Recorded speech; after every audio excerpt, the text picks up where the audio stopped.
मैं एक गांव का मशहूर रसोइया था। पूरे इलाके में मेरे हाथ के खाने की तारीफ होती थी। लेकिन एक दिन गांव के प्रधान ने ही लोगों को उकसाकर मेरा चूल्हा तोड़वा दिया। वजह सिर्फ इतनी कि मैं दावत में महंगी चीजें इस्तेमाल करता था, जैसे समुद्री मछली और खास सामान, और हर टेबल का दाम 250 रख दिया था। गाँव वालों को ये कीमत ज्यादा लगी। प्रधान ने सबके सामने मुझे एहसान फरामोश कहा। उस दिन के बाद मैंने फैसला कर लिया कि अब खाना नहीं बनाऊंगा। अगले दिन मेरा चूल्हा बिल्कुल ठंडा पड़ा रहा। दरवाजे पर मैंने एक लाल कागज चिपका दिया जिसमें लिखा था कि अब मैं काम बंद कर रहा था और आगे कोई दूसरा रसोइया बुला लिया जाए। लेकिन मेरा बचपन का दोस्त वांग गॉर्डन बार बार दरवाजा पीटने लगा। वो जोर से आवाज लगाता रहा कि दरवाजा खोला जाए। उसे पता था मैं अंदर ही था। मैंने दरवाजा नहीं खोला और अंदर से ही पूछा कि क्या उसने बाहर लगा कागज नहीं देखा। वांग गॉर्डन ने गुस्से में वो कागज फाड़ दिया और पूछने लगा कि मैं ये क्या कर रहा था। उसने याद दिलाया कि उसके पिता के 70वें जन्मदिन की दावत पहले से तय थी और मैं ही उसे बनाने वाला था। मैंने ठंडे स्वर में जवाब दिया कि अब किसी और को बुला लिया जाए। वो बोला कि पूरे गांव में मेरे जैसा कोई नहीं, और उसने पैसे भी दे दिए थे। मैंने कहा कि पैसे वापस मिल जाएंगे, वो भी दोगुने। दरवाजे के बाहर कुछ देर सन्नाटा रहा, फिर उसकी आवाज धीमी पड़ गई। उसने कहा कि मेरा गुस्सा प्रधान से था तो उसमें उसे क्यों शामिल किया जा रहा था। उसने बचपन की दोस्ती याद दिलाई। मैं अंदर से पैसे लेकर आया और उसे 2000 रुपए दे दिए। बताया कि 1000 एडवांस था और 1000 माफी के तौर पर। उसने पैसे लेने से मना कर दिया और पूछने लगा कि मैं ऐसा क्यों कर रहा था। मैंने कहा कि अब मुझसे ये काम नहीं होगा। उसने कारण पूछा तो मैंने सीधे प्रधान की बातों की तरफ इशारा किया। फिर मैं उसे आंगन में ले गया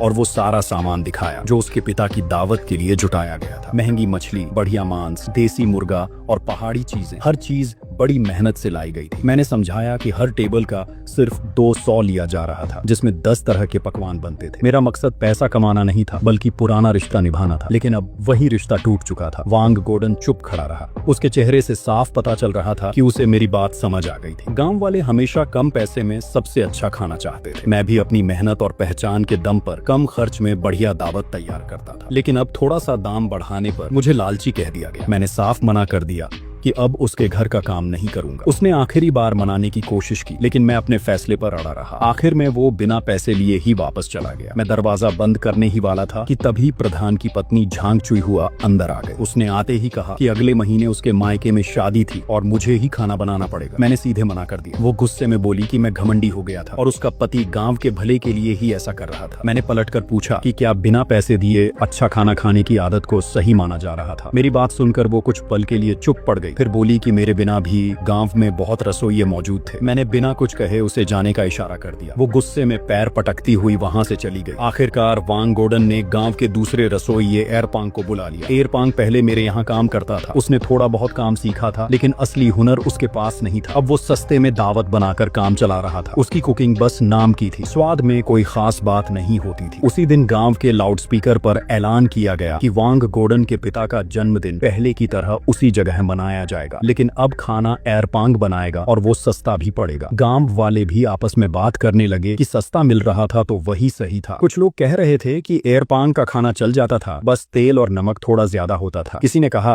कि कम से कम वो मुझसे 50 रुपए सस्ता था। ये सारी बातें धीरे धीरे मेरे आंगन तक पहुंच रही थी, लेकिन मैंने किसी बात पर ध्यान नहीं दिया। मैंने आंगन में रखा सारा सामान गांव के कुछ बूढ़े और अकेले रहने वाले लोगों में बांट दिया। फिर वो दिन आ गया जब वांग गॉर्डन के पिता की दावत रखी गई थी। पूरे गाँव में ढोल नगाड़े बज रहे थे। दावत की जगह मेरे घर के ठीक बाहर वाले मैदान में रखी गई थी। बस एक दीवार का ही फासला था। मैं अंदर बैठा सब कुछ साफ साफ सुन पा रहा था। एरपांग रसोई में खड़े होकर जोर जोर से निर्देश दे रहा था। कभी कहता ज्यादा तेल डालो, कभी कहता मछली सीधे उबाल दो, तलने की जरूरत नहीं। थोड़ी ही देर में अजीब सी गंध हवा में फैलने लगी। तेल और कच्चेपन की मिली जुली बदबू मेरे आंगन तक पहुंच गई। उधर मेहमानों ने खाना शुरू किया। कुछ लोगों ने प्लेट में खाना देखते ही सवाल उठाए कि रंग इतना काला क्यों लग रहा था। किसी ने मांस देखकर कहा कि वो कोयले जैसा दिख रहा था। लोगों ने सोचा पहले छक्कर देखा जाए, लेकिन जैसे ही उन्होंने खाना चखा माहौल एकदम बदल गया। कुछ लोग बदबू की शिकायत करने लगे। कुछ ने जोर से पूछना शुरू कर दिया कि खाना बनाना आता भी था या नहीं। देखते ही देखते पूरी दावत का माहौल बिगड़ गया। कुछ ही देर में माहौल अजीब सा शांत हो गया। फिर अचानक शोर उठ गया। किसी ने कहा खाने से बदबू आ रही थी। कोई चिल्लाया ये खाना बनाया किसने। पूरा माहौल बिगड़ गया। मेहमानों ने खाना छोड़ दिया, कोई गुस्से में, कोई हैरान। मैं चुपचाप दीवार के पास गया और बाहर झांका। हर टेबल पर खाना पड़ा था, लेकिन कोई खा नहीं रहा था। सिर्फ कुछ बच्चे जिज्ञासा में प्लेट छेड़ रहे थे। तभी वांग गॉर्डन गुस्से में एक प्लेट उठाकर रसोई में गया और उसे जमीन पर दे मारा। उसका गुस्सा फट पड़ा। वो एरपांग पर टूट पड़ा और उसे मारने लगा। ये देखकर लोग भी उठ खड़े हुए। कुछ झगड़ा छुड़ाने लगे, कुछ गालियां देने लगे और कुछ वहां से ही निकल गए। जन्मदिन की दावत पूरा तमाशा बन गया। प्रधान लियू छुएनफू लाउडस्पीकर लेकर लोगों को शांत करने की कोशिश करता रहा, लेकिन कोई सुनने को तैयार नहीं था। तभी एक औरत एक प्लेट लेकर उसके सामने आई। मांस पूरी तरह जला हुआ पड़ा था। प्रधान का चेहरा उतर गया, वो कुछ बोल नहीं पाया। आखिर में दावत खराब माहौल में खत्म हो गई। वांगगुडन का परिवार पूरे गांव में मजाक बन गया। एरपांग गुस्से में कसम खाकर चला गया कि अब वो गांव में कभी खाना नहीं बनाएगा। उस घटना के बाद गांव में अच्छे रसोइयों की कमी पड़ गई। अगले महीने झांग चुईहुआ के मायके में शादी थी। अब सबको चिंता होने लगी। उसी रात मेरे घर का दरवाजा फिर से खटखटाया गया। इस बार सामने खुद प्रधान लियू छुएनफू खड़ा था। उसके साथ वांगगोडन और गांव के कई बुजुर्ग थे। अंदर आते ही उसने नरमी से बात शुरू की। बोला, उस दिन गलतफहमी हो गई थी, उसने ज्यादा पी ली थी और बात बढ़ गई। मैंने साफ कहा, वो बात दिल में बैठ गई। उसके चेहरे की मुस्कान वहीं रुक गई। साथ आए बुजुर्ग बीच में बोले, सब एक ही गांव के लोग, बात बढ़ाना ठीक नहीं। किसी ने कहा, प्रधान ने जो किया गांव के भले के लिए किया। मैंने सीधा पूछा, असल दिक्कत ये थी ना कि अब पहले जैसा सस्ता और अच्छा खाना नहीं मिल रहा। सब चुप। तभी वांगगोडन आगे आया। उसने माना गलती उसकी भी थी। उसे मुझ पर भरोसा करना चाहिए था। अपने पिता की खराब दावत पर उसे अफसोस था। प्रधान ने बात संभाली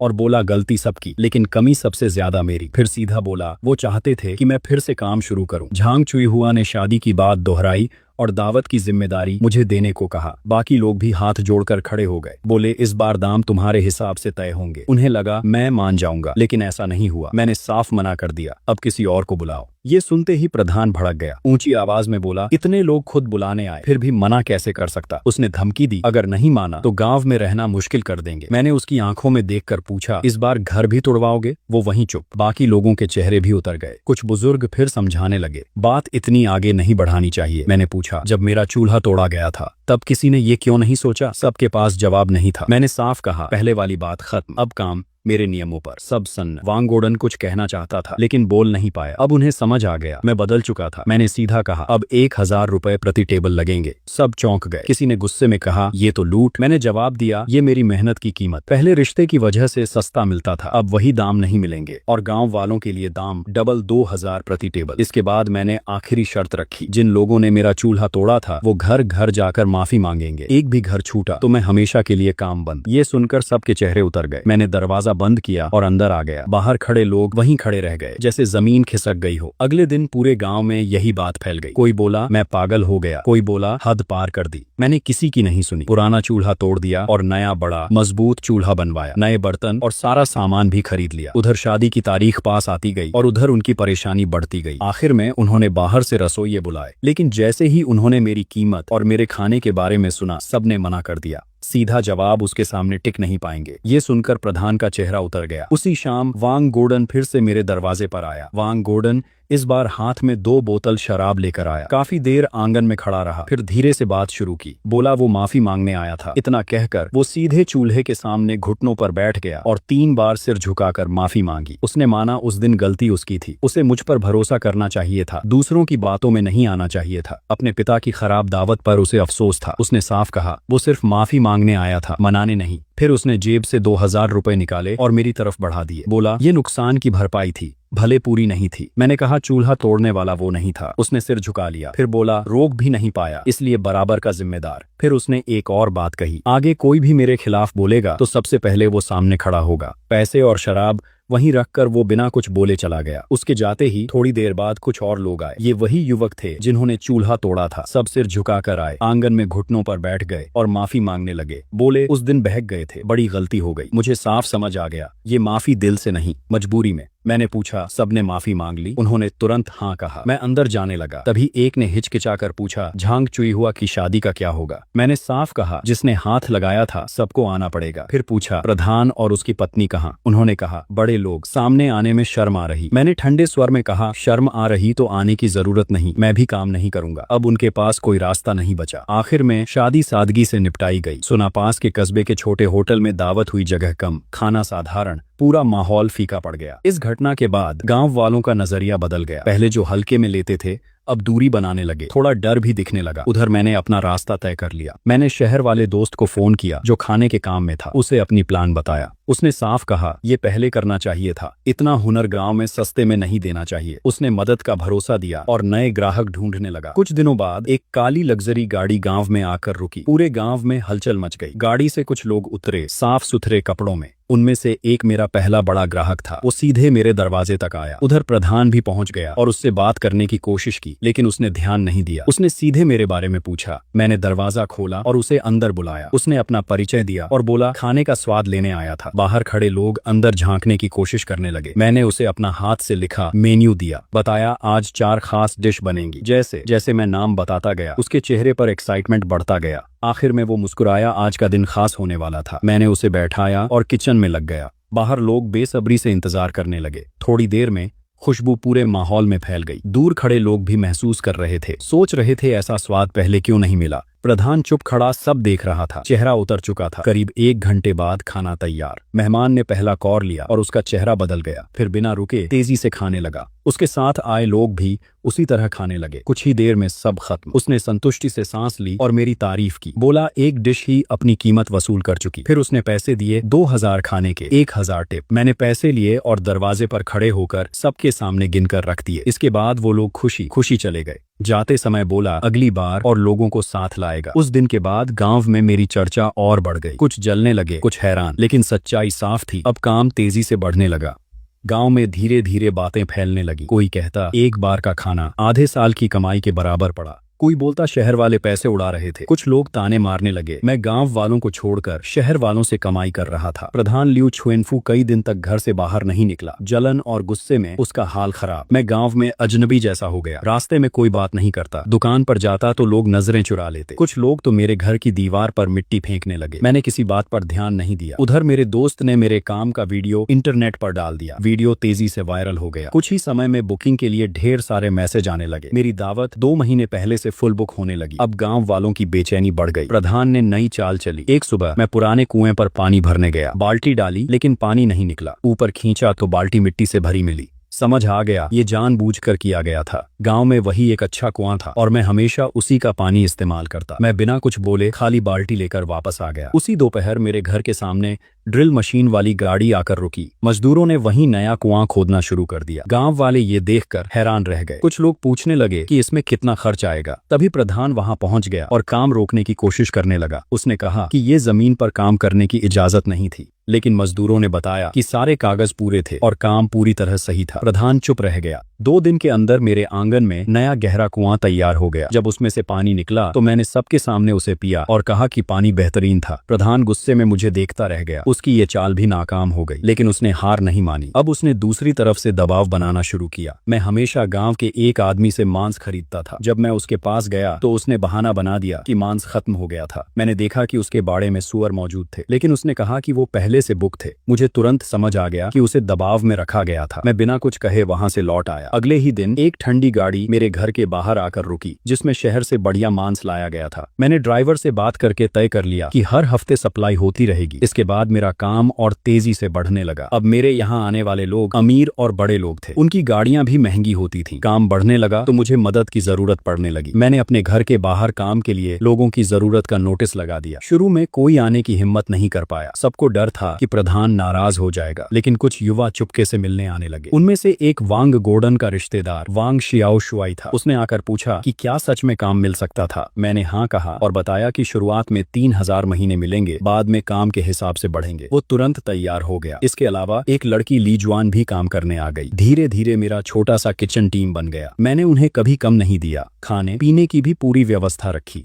दोनों मेहनत से काम करने लगे और इस मौके की कद्र करने लगे। गांव वाले ये सब देखकर जलने लगे, लेकिन खुलकर कुछ नहीं कह पा रहे थे। उधर प्रधान ये सब देखकर और परेशान हो गया। उसने गांव के कुछ लोगों को इकट्ठा करके मीटिंग बुलाई। उसने कहा कि मुझे ऐसे बढ़ने नहीं देना चाहिए, नहीं तो गांव में फूट पड़ जाएगी। लोगों ने भी उसका साथ दिया। काफी सोचने के बाद उन्होंने एक नई चाल चली। गांव में सड़क बनाने का काम शुरू होने वाला था। प्रधान ने नक्शा बनाते समय जानबूझकर मेरे घर तक आने वाला रास्ता छोड़ दिया। इतना ही नहीं, उसने बहाना बनाकर मेरे घर के सामने वाले रास्ते पर मिट्टी, पत्थर और ईंटें डाल दी। अब हाल ये हो गया कि कोई गाड़ी मेरे घर तक नहीं आ सकती थी। लोग कहने लगे कि अब बड़े ग्राहक कैसे आएंगे। प्रधान को लगा कि इस बार उसने सही जगह वार किया था, लेकिन मैं ये सब देखकर भी शांत रहा। मैंने गुस्सा करने के बजाय मुस्कुराकर फोन उठाया और अपने उस बड़े ग्राहक को कॉल किया। मैंने उसे सारी बात बताई और मदद मांगी। उसने बिना देर किए कहा कि वो इस समस्या को संभाल लेगा। फोन रखने के बाद मुझे पूरा भरोसा हो गया। उधर प्रधान रोज रास्ते के पास बैठकर काम की निगरानी करता रहता था। जब उसने देखा कि कई दिनों तक कोई ग्राहक नहीं आया तो वो और ज्यादा खुश होने लगा। वो मुझे देखकर ताने मारने लगा कि अब कोई रास्ता नहीं बचा था, लेकिन मैं चुपचाप अपना काम करता रहा। मैंने साफ तय कर लिया था कि झुकना नहीं है। कुछ दिन ऐसे ही निकल गए। बाहर से कोई ग्राहक नहीं आ पा रहा था, लेकिन मैंने घबराने के बजाय दूसरा तरीका सोच लिया। एक दिन मैंने सबको इकट्ठा करके बताया कि अब यहाँ बैठकर खाना नहीं कराया जाएगा, अब से खाना बनाकर बाहर भेजा जाएगा। मैंने अपने पुराने वीडियो निकाले जो मेरे दोस्त ने बनाए थे। उनमें कई लोग पूछ रहे थे कि खाना कैसे मंगाया जाए। उसी दिन मैंने फैसला कर लिया कि अब प्री पैक खाना तैयार करके पार्सल किया जाएगा। मैंने तुरंत एक कंपनी से बात की और पैकिंग का सामान मंगवा लिया। आंगन में ही अलग जगह बनाकर पैकिंग शुरू कर दी। मैं खुद खड़े होकर वांग शियाओशुआई और ली जुआन को सिखाने लगा कि खाना कैसे पैक करना था। हर डिश को ठीक से पैक किया जाता, उस पर नाम और इस्तेमाल का तरीका लिखा जाता। पहली खेप तैयार होते ही मैंने उसकी फोटो लेकर उस बड़े ग्राहक को भेज दी। आधे घंटे में ही जवाब आ गया। उसने तुरंत 20 पैक ऑर्डर कर दिए और कहा कि ये अपने स्टाफ में बांटे जाएंगे। अगले दिन मैंने पार्सल भेज दिया। इसके बाद काम तेजी से बढ़ने लगा। वो ग्राहक अपने दोस्तों को बताने लगा, उसके दोस्त आगे और लोगों को बताने लगे। कुछ ही दिनों में ऑर्डर इतने बढ़ गए कि संभालना मुश्किल हो गया। उधर प्रधान दूर खड़ा ये सब देखता रहता था। उसके चेहरे से साफ दिख रहा था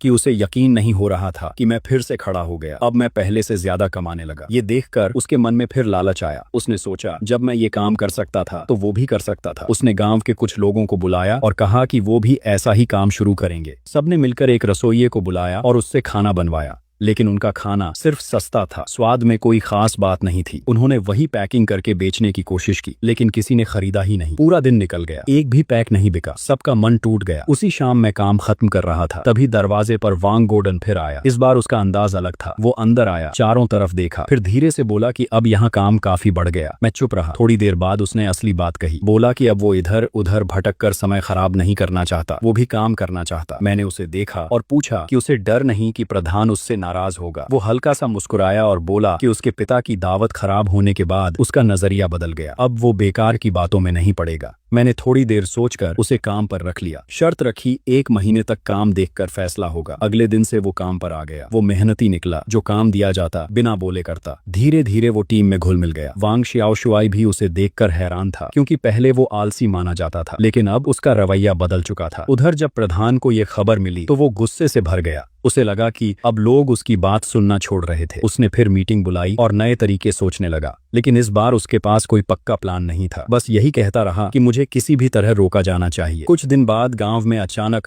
बड़ी मशीनों की टीम आ गई। लोग देखने के लिए इकट्ठा हो गए। मशीनें, ट्रैक्टर, बड़े वाहन, सब कुछ वहां खड़ा था। प्रधान भी दौड़कर पहुंचा। उसने काम रुकवाने की कोशिश की और पूछा कि ये सब क्या हो रहा था। तब इंजीनियर ने बताया कि यहाँ एक नया पुल बनाया जाएगा। प्रधान चौंक गया। उसने पूछा कि ये किसने करवाया। इंजीनियर ने बताया कि ये सब उसी बड़े ग्राहक के कहने पर हो रहा था। उसने यहाँ की जमीन भी खरीद ली और अब पार्किंग व रास्ता बनाया जाएगा। पुल सीधे मेरे घर के पीछे तक आएगा। ये सुनते ही प्रधान के पैरों तले जमीन खिसक गई। कुछ ही दिनों में पुल बनकर तैयार हो गया। अब गाड़ियां सीधे मेरे घर तक पहुंचने लगी। उसी दिन मैंने छोटी सी दावत रखी और अपने काम करने वाले लोगों को खाना खिलाया। वो बड़ा ग्राहक भी आया और अपने कुछ दोस्तों को साथ लाया। उसने सबके सामने कहा कि अब इस काम को और बड़ा किया जाएगा और शहर तक ले जाया जाएगा। ये सुनकर सब खुश हो गए। उधर गांव वाले ये सब देखकर हैरान थे। कुछ लोग जो पहले खिलाफ थे अब चुपचाप आकर काम मांगने लगे। मैंने किसी को तुरंत मना नहीं किया, बस नाम लिखवाकर इंतजार करने को कहा। अब मैं जल्दबाजी में कोई फैसला नहीं करना चाहता था। उधर प्रधान दूर खड़ा